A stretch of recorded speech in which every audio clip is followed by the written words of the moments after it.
Hello guys, my name is Marta. I am from Lviv.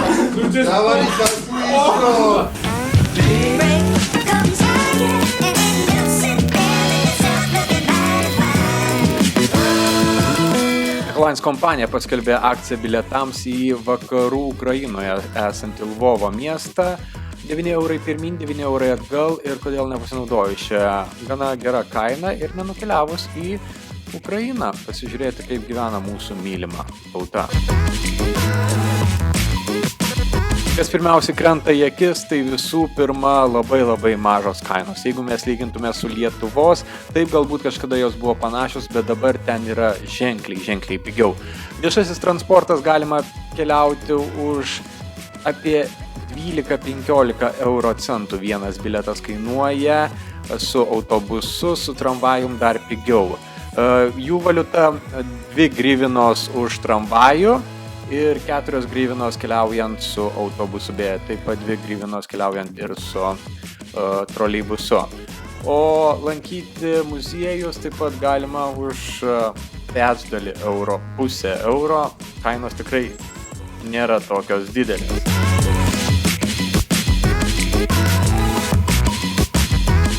Jeigu norite pavalgyti, galite tą daryti praktiškai visur. Kainos taip pat nėra labai didelės. Pačiame Lvovo centre, praktiškai Rotušės aikštės viduryje esančioje kavinėje, galima pavalgyti iki 5 eurų. Ir tai yra vieta, kuri yra visiškai miesto centre.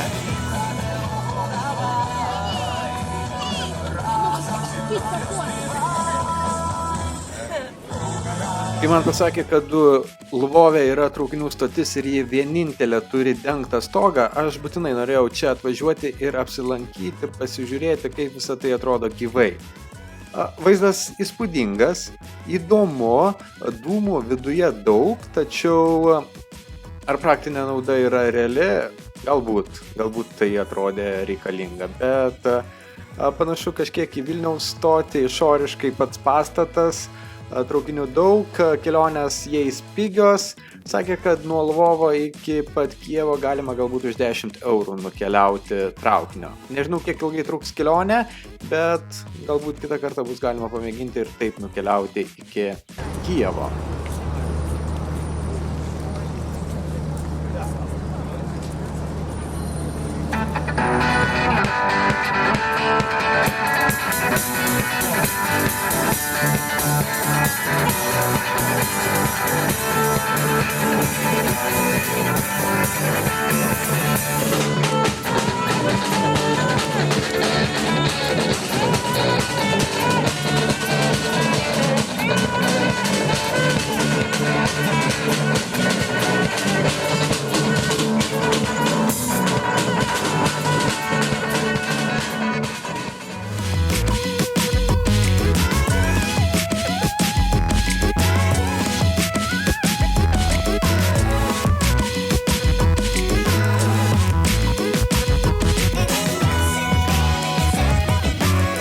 Yra keletas vietų Lvove, kurias galima aplankyti vien dėl to, kad pažiūrėtum, kas ten yra.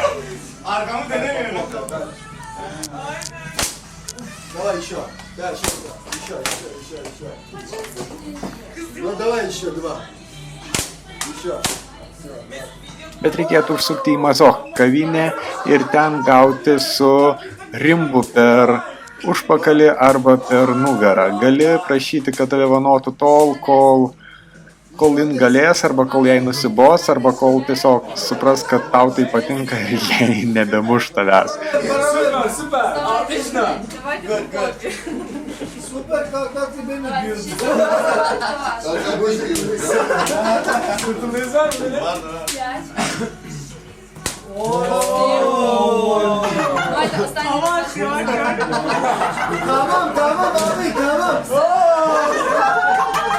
Buvo ir moterų, kurias surimbu talžę.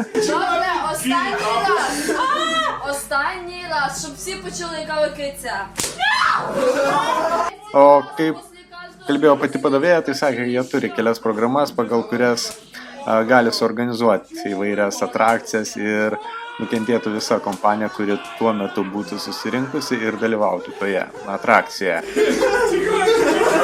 Еще 5 раз, быстренько. За остальных тоже? Ну хотя бы можно по ягодицам? Нет.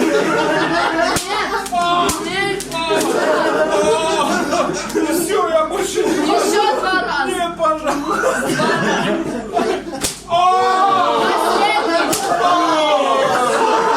Все. Kita vieta yra masonų kavinė.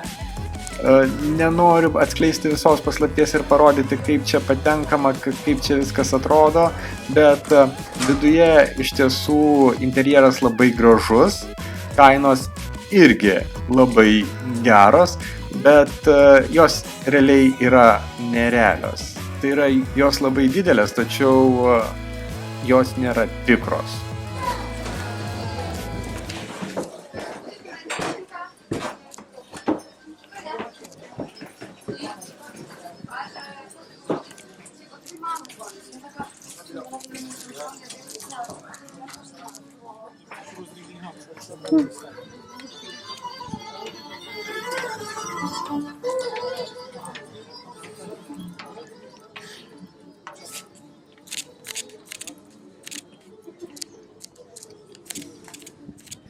Wow.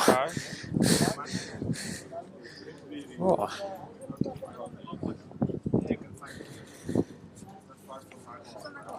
Also, you can throw coins to his cap. You can throw 4 coins to this head. Į Lvovą keliauti verta.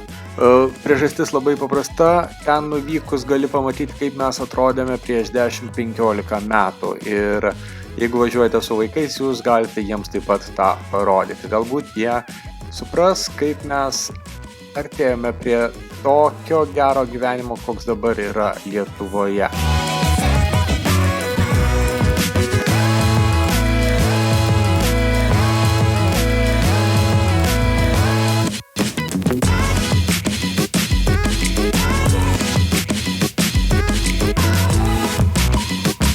Smagu buvo apsilankyti, džiaugiuosi, kad pabuvau Lvove, jeigu sugrįšiu, tai tikrai nebe į šį miestą, o galbūt jau į rytų pusę pakeliausiu ir pasižiūrėsiu, kaip gyvena žmonės toje pusėje, kaip atrodo jų kasdienybė ir apskritai, koks yra gyvenimas.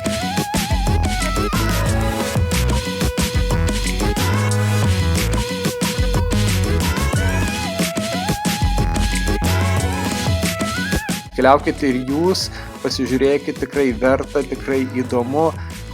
Na, jeigu neįdomu, tai bent smalsu, tai tikrai. Gerų kelionių, gerų įspūdžių ir susitiksim jau kitose kelionėse. Hello guys, my name is Marta. I'm from Lviv and I invite you to visit this city because here a lot of different interesting places, interesting cafes and very creative and interesting history. So you must visit it.